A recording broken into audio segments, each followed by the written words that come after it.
मुझे इस कक्ष में आए काफी समय हो गया है प्रभु। आप अपनी चिंताओं में ऐसे डूबे हैं कि मेरे आने की भी सुध नहीं ली आपने। मौन सहन न कर सकी अतः पहल की, क्षमा करें प्रभु। मौन भी तो एक भाषा होती है यशोधरा।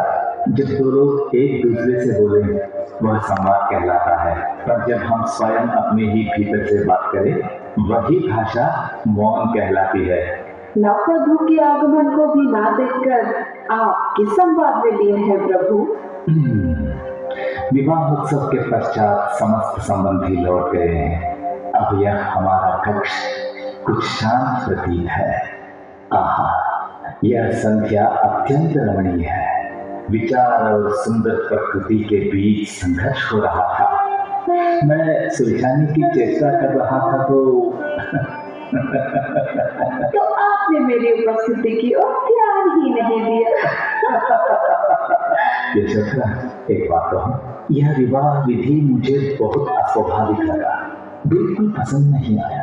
हम बस दूसरों के कहने पर सब कुछ कहते रहे, मानो हम दोनों जैसे कठपुतलियां बन गए। अर्थहीन विधानों के आगे सिर झुकाना, बाप रे बाप, यह सब मुझे अत्यंत क्लेशकारी लगा। यह तो बड़ों की इच्छा थी।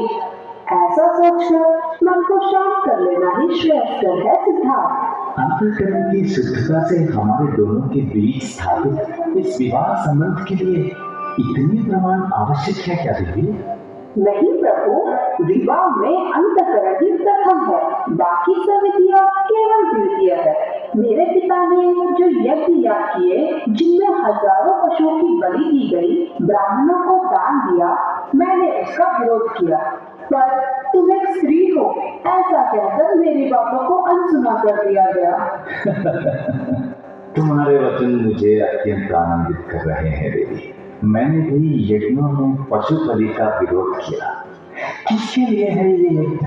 क्यों ये अमानवीय बलिदान? प्रभु शांत हो जाइए, अब आप पूर्ण स्वतंत्र नहीं हैं। मैं आपकी अर्धांगिनी हूँ। आपके मन का अर्थभाग मेरा भी तो है।